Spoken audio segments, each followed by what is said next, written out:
RCF. RCF Lyon, des souris et des hommes. Et c'est cette semaine avec Jean Pouly. Bonjour Jean Pouly. Bonjour Lucie. Cette question aujourd'hui, les Anonymous sont-ils les Robin des Bois de l'Internet ? On va y répondre avec vous. Et oui, rendu célèbre par l'utilisation du fameux masque représentant Guy Fawkes, un prêtre anglais du XVIIe siècle. Insurgés contre le pouvoir, les membres du collectif mondial des Anonymous se font régulièrement remarquer par des cyberattaques coups de poing, tout azimut, et qui font penser à une sorte de Robin des Bois des temps numériques, qui rendent justice à partir d'Internet, puis dans la vie réelle de façon masquée. Alors récemment mis en avant dans leur volonté de lutter contre les cyber-djihadistes de Daesh, les Anonymous sont-ils de gentils cyberpirates au bon cœur, ou faut-il voir dans ce mouvement mondial anonyme un nouveau mode d'action altermondialiste évoluant dans les mondes connectés ? Alors pour le savoir, on va commencer par voir quelle est la nature et quels sont les objectifs de ce mouvement. Alors, c'est un mouvement activiste et anonyme sur Internet. Alors, je précise que l'orthographe du mot activiste est une contraction du verbe anglais hack, qui veut dire pirater, et de activisme, car les Anonymous sont des pirates informatiques qui mêlent des savoir-faire technologiques et des analyses politiques. Étant par définition anonyme, il est bien sûr très difficile de savoir qui ils sont. Ce mouvement repose essentiellement sur la volonté de défendre les libertés d'expression dans le monde et sur Internet.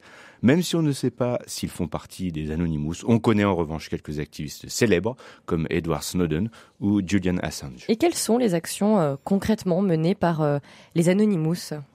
Alors cette cybercommunauté se met en réseau dès 2003 et se fédère autour d'un slogan désormais célèbre. Nous sommes anonymes, nous sommes légion, nous ne pardonnons pas, nous n'oublions pas, attendez-vous à nous. Pas très rassurant pour les futures victimes des Anons, comme ils s'appellent entre eux. En 2006, ils attaquent le jeu en réseau Abo, en le noyant de milliers d'avatars fictifs, car ce réseau social est accusé de racisme. En 2008, ils s'attaquent à l'église de Scientologie, en bloquant une vidéo de propagande publiée par erreur par les scientologues.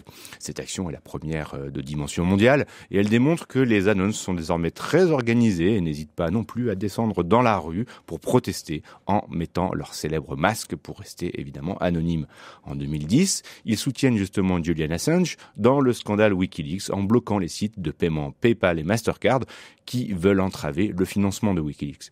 L'année d'après, ils aident les révolutionnaires des printemps arabes en leur fournissant des kits de connexion et en bloquant les sites des autorités. Enfin, ils viennent de mener différentes actions pour pirater les principaux sites de propagande djihadiste et faire tomber des milliers de comptes Twitter de ces fanatiques islamistes. Ce type d'organisation est-elle une force ? Ce qui est intéressant dans Anonymous, c'est qu'il révèle et incarne ce qui fait précisément la force et la spécificité d'Internet. Faire des choses rapidement avec des gens qu'on ne connaît pas forcément, dans une logique de réseau dispersé sur la planète et sans organisation hiérarchique. Les deux dénominateurs communs sont la maîtrise et la passion pour la technologie et des idéaux politiques libertaires. Est-ce qu'on peut qualifier les Anonymous d'une sorte de mouvement politique ? Oui, sans aucun doute, les Anonymous montrent très clairement dans leurs actions un engagement politique, pour plusieurs causes d'ailleurs très différentes. La liberté d'expression, bien sûr, dans les printemps arabes, ou en s'attaquant par exemple au traité ACTA qui menace la neutralité d'Internet.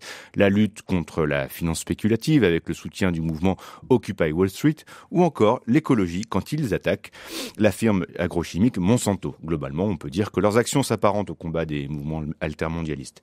Mais cela se fait de façon beaucoup plus anarchique et moins coordonnée. Anonymous reste très clairement politique, mais pas politisé, car il est très difficile de mettre la main dessus. Et ça, c'est son côté Robin des Bois. Oui, les Anonymous jouent aussi sur cette image un peu romantique qui leur assure une popularité.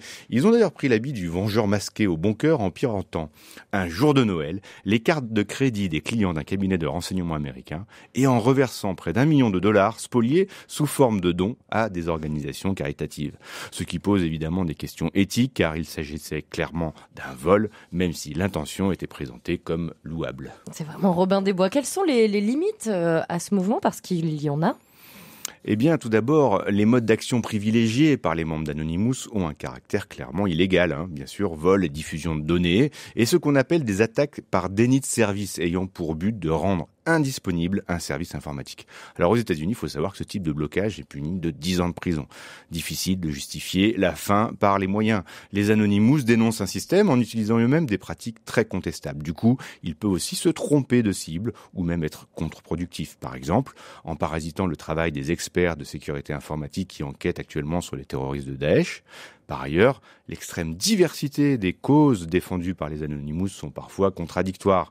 L'anarchie et l'anonymat revendiqués du réseau sont à la double tranchant en fait, car d'autres pirates informatiques peuvent facilement se faire passer pour des membres d'Anonymous et maquiller leurs cybercrimes derrière la façade de gentils cyberpirates. Comme on ne sait pas qui fait partie de la communauté, cela peut être tout le monde, et donc n'importe qui. Quelle est finalement leur place, leur rôle et leur perspective dans notre monde globalisé et ultra connecté ? Sans doute celle de la mouche du coche, inspirant une forme de résistance citoyenne aux super pouvoirs que représentent non seulement les États, mais aussi les grandes multinationales sur lesquelles finalement nous avons peu de prise. Bref, une sorte de contre-pouvoir numérique contenant à la fois des forces et des faiblesses, une ambiguïté très humaine finalement. Merci beaucoup Jean Pouly, on vous réécoute bien sûr sur internet rcf.fr.